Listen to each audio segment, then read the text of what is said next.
All parents want their children to be successful in school. We send our children off on the first day, hoping that they will develop their abilities and learn skills that will help them become productive adults someday.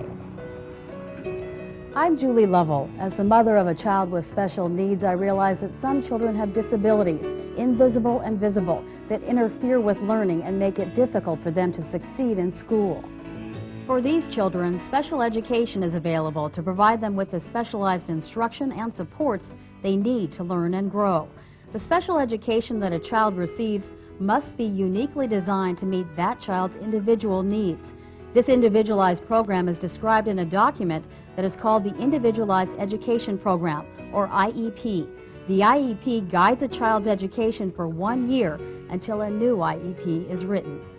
The IEP is developed by a team that includes parents, school officials, and, when appropriate, the student. The parents are valuable team members because they are experts on their children. They know more about their children's strengths, abilities, interests, and needs than any other member of the team. For parents to make their best contributions to the IEP, they need to know their rights and responsibilities under the Special Education Law. That's the Individuals with Disabilities Education Act, or IDEA. They also should be familiar with the parts of the IEP, when and how to speak up at an IEP meeting, what to do as a team member, and what are common teaching practices in special and regular education. Parents also must keep abreast of the changes in the special education law. For example, in June 1997, President Clinton signed the most recent reauthorization by Congress of the Individuals with Disabilities Education Act, called IDEA 97. This reauthorization brought many changes to the law that was initially passed in 1975 as PL 94-142. For parents to advocate effectively for their children, they have to learn and relearn what the law currently allows. As a member of Sheldon's IEP team and as his parent, I have the opportunity to help develop his educational program, and this is a great gift. I am so grateful that our nation provides the opportunity for an education for all children, and that parents of children with special needs are an important part of that process. The IEP document itself is like a blueprint for a child's education. It outlines the child's strengths, needs, educational goals, and the supports the child will require to meet those goals.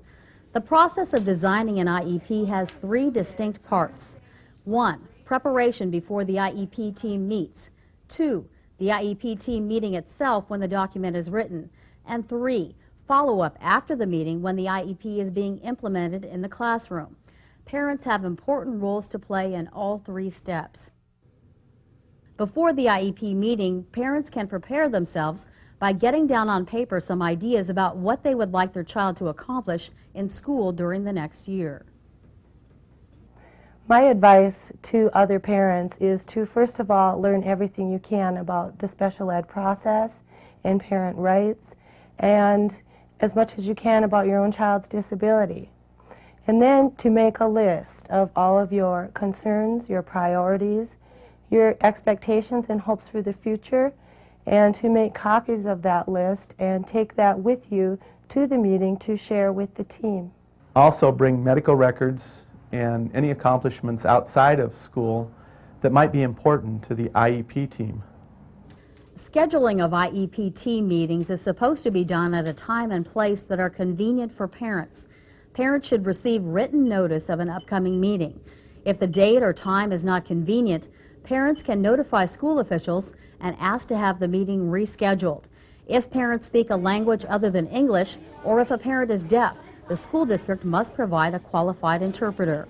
The legally required members of the IEP team are the parents, a regular education teacher, a special education teacher, a representative of the school district who is knowledgeable about the general curriculum and the resources of the district, an individual who can interpret the instructional implications of evaluation results, and the student when appropriate.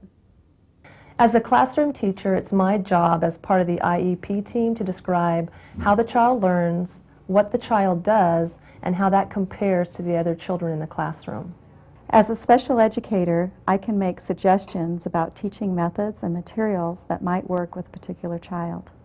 As a principal, my role is to first make sure everyone is comfortable at the meeting.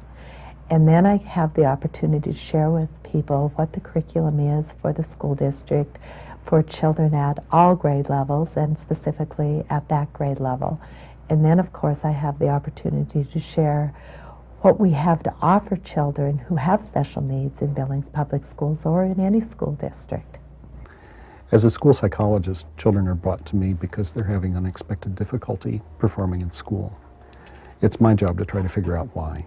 I use tests, observations, to try to make that determination. And then I meet with the child study team. We try to determine the child's eligibility for special education services. From there, we go to the individual education plan meeting, and we try to figure out the implications of my test results and observations for the child's educational planning. My role as a parent member of the IEP team is to share information with the team about his history, his development, his strengths, his needs, and our hopes for him and his future. Parents may bring to the IEP meeting anyone they wish. It is a good idea for parents not to attend alone, but to bring a friend who can provide support and help the parent to remember the details. At the IEP meeting, the team usually moves through the parts of the IEP in order, starting with the present level of performance. The present level of performance describes the student's strengths, how the student learns best, and how the student has performed on formal and informal tests of skills. The information should include enough data to round out the picture of the whole child. Parents can contribute to the present level of performance by supplying information they may have from their observations at home or from reports provided by private therapists or medical specialists. The quality of the information in the present level of performance is important because it establishes the student's needs for special education and related services. After the student's needs have been described, then the team focuses on writing 4 or 5 annual goals in the areas of school curriculum where the student needs special education. The annual goals focus on skills that the student can be predicted to accomplish in a year's time. Parents can help the team prioritize their child's needs so that the most important ones are addressed with specific goals. The format of the goal should include the conditions under which the student will perform the skill the student will be learning, and the criteria by which it will be judged whether or not the student has accomplished the goal.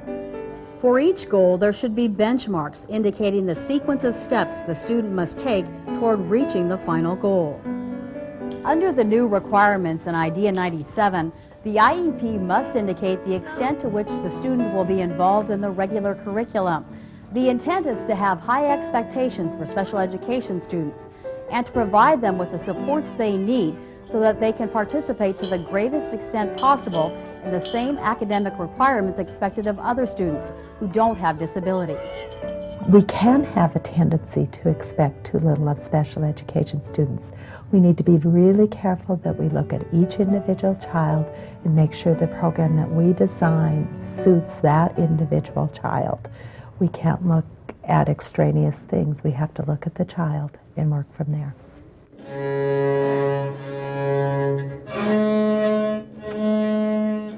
IEP goals do not, however, have to be only academic. The IEP can cover other areas of learning, including self-help, behavioral, and vocational skills. Some students in special education are prevented from learning because they exhibit challenging behaviors. Under IDEA 97, the IEP team is now required to take proactive steps to curb behavior problems by including in the IEP positive behavioral interventions, strategies, and supports to address the behavior.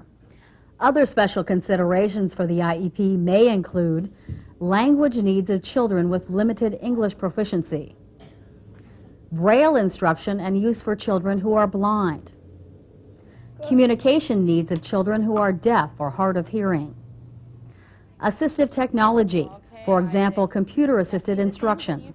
For students who regress significantly in skills when there is a break in service, provision of an extended school year. For students 14 or older, a statement of transition needs. My IEP is very important to me because I like to express my point of view on myself. My role as a high school teacher is to help the students succeed in the regular classroom as much as possible, to develop appropriate work behaviors, and to develop as many work experiences as possible that can lead to a successful career. As a parent of a teenager, the importance of an IEP is to develop an education plan with some goals and objectives that are going to give that teenager the opportunity to reach that ultimate goal, and that is independence. Once the IEP goals have been written, the team can turn its attention to thinking about the related services and the program modifications that the student will need in order to benefit from special education. Related services might include such things as occupational or physical therapy, speech therapy, audiology, counseling, or transportation. Program modifications might involve shortened assignments, oral testing, or receiving notes in advance from the teacher. The team is free to be creative in thinking of ways that classroom presentations, procedures, or materials can be modified so that students with disabilities can participate and benefit from instruction. At the very end of the IEP process, after strengths, needs, goals, and services have been identified, the team considers where the student will be placed to receive education. The new law explicitly states parents have the right to be involved in all placement decisions regarding their child. In addition, in the new law, there is a clear intent to strengthen the commitment to providing the necessary supports so that students with special needs can have access to the general curriculum and participate with their peers in the regular classroom.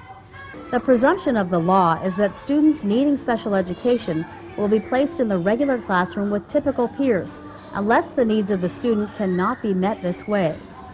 If the child is to be educated in a special environment, somewhere other than the regular classroom, the IEP must include an explanation of why such removal is in the interest of the student. I like to be in a regular classroom because I